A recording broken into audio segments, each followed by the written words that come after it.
উম্মতের গুনাহগারের চোখের পানি। জাহান্নামের আওয়াজ আল্লাহকে বলবে, আল্লাহ বেনামাজি গুলো কই? ও আল্লাহ গুনাহগার গুলো আমার পেটে দাও, আমার পেটে ক্ষুধা। আল্লাহ বলে, জাহান্নাম অপেক্ষা কর, আমি আল্লাহ বিচারটা শেষ করে নেই।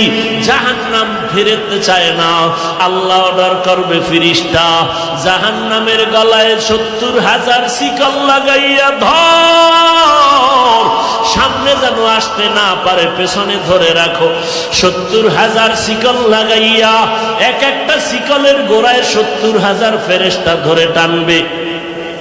জাহান্নামকে পেছনে ধরে রাখতে পারবে না।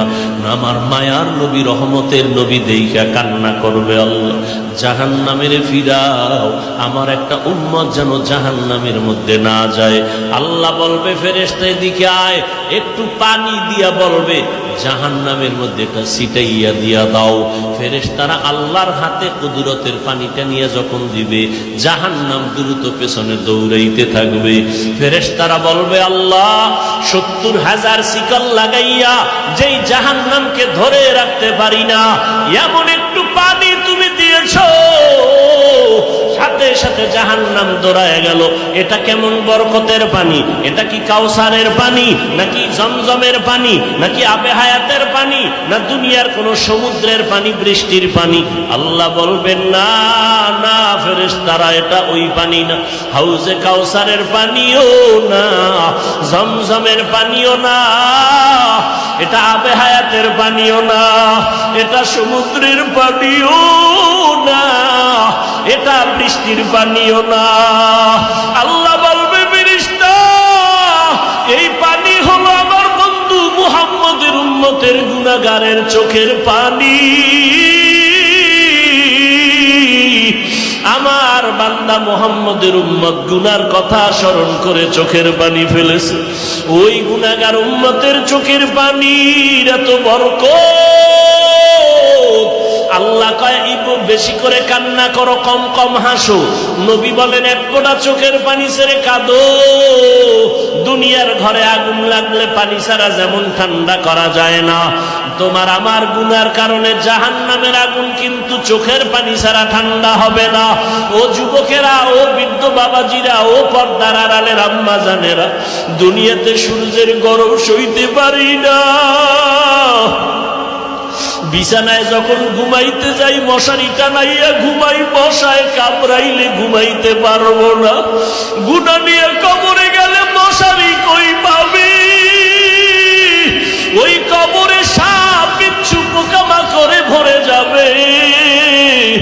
ও আল্লাহর বান্দারা, গরমে ঘুমাইতে পারি না, ফ্যান চালাই, এসি চালাই। গুনাহ নিয়ে কবরে গেলে জাহান্নামের আগুনের গরম কেমন করে সহ্য করবা রে বাবা? এখনো কি সময় হয় নাই তওবা করবা না? ওরে বান্দা, কয়দিন আর বাঁচবা? এখনো কি জাহান্নামের ভয় অন্তরে আসে না?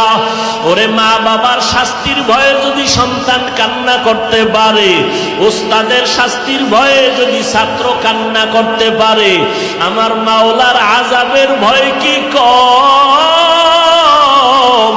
ওরে আল্লাহর বান্দা, আযাবের ভয়ে কেন চোখের পানি আসবে না? গুনার কারণে দিলটা পাথর বানাইছো, দিলটার পাথর হওয়ার কারণে চোখে পানি আসে না। মাওলারে মনে মনে ডাকো আর বলো, দয়ার মালিক দিলটা নরম বানায় দাও, কান্নাওয়ালা চক্ষু দান করো আল্লাহ। ও যুবক, তোমার মতো যুবক স্কুলে পড়ে, কলেজে পড়ে, 5 ওয়াক্ত নামাজি নাই। তুমি একটু চিন্তা করো, তুমি কেন পারো না? তোমার মতো যুবক র্যাব, আর্মি, পুলিশ, বিডিআর এর চাকরি করে, নামাজ ছাড়ে না। তুমি নিজেরে প্রশ্ন করো, তুমি কেন পারো না?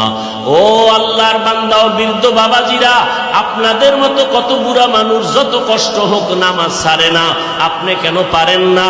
ও পর্দার আড়ালের আম্মা জানেরা, আপনার কত কত বড় মা এই এলাকায় খুঁজলে দেখবেন 5 ওয়াক্ত নামাজ পড়ে, রাতের বেলা তাহাজ্জুদ পড়ে, সন্তানের জন্য দোয়া করে। আম্মা জান, আপনি কেন পারবেন না? ও বোনেরা, আপনার মতো কত বোন স্কুল কলেজে পড়ে, 5 ওয়াক্ত নামাজ পড়ে, পর্দা করে, ইজ্জতের উপরে কোনো আক্রমণ করে না, মোবাইলের গুনাহ নিয়ে সময় কাটায় না, আপনি কেন পারেন না? আল্লাহর কাছে তৌফিক চান আর হেদায়েতের দোয়া করেন। ও আল্লাহ, শয়তানের ধোঁকায় পড়ে গুনাহ করে ফেলেছি, গুনার কারণে হাত না পাক, চোখ না পাক, জিহ্বা না পাক, অন্তর না পাক। ও আল্লাহ, 1 সেকেন্ডের আযাব সইতে পারবো না, অতএব আজকে তওবা করে ফেললাম। ও আল্লাহর বান্দারা, মা বাবার দোয়া নিয়ে সামনে আগাও। এ যুবক, ওই মা বাবার দোয়া ছাড়া তুমি পরীক্ষায় পাশ করতে পারো নাই। মা বাবার চোখের পানি দোয়ার কারণে আজকে চেয়ারে বসলাম। মা বাবার দোয়া চোখের পানির কারণে তুমি টাকার মালিক, বাড়ি গাড়ির মালিক হয়েছো। ওই মা বাবার জন্য কি এক ফোঁটা চোখের পানি ছেড়ে দোয়া করতে পারবা না? যাদের মা বাবা বেঁচে আছে দোয়া নাও, মা বাবার দোয়া নিয়ে সামনে আগাও, ওলামায়ে কেরামের পরামর্শ নিয়ে আগাও, আল্লাহর কাছে মনে মনে তওবা করো আর বলো, আল্লাহ সামনে আর গুনাহ করব না, নামাজ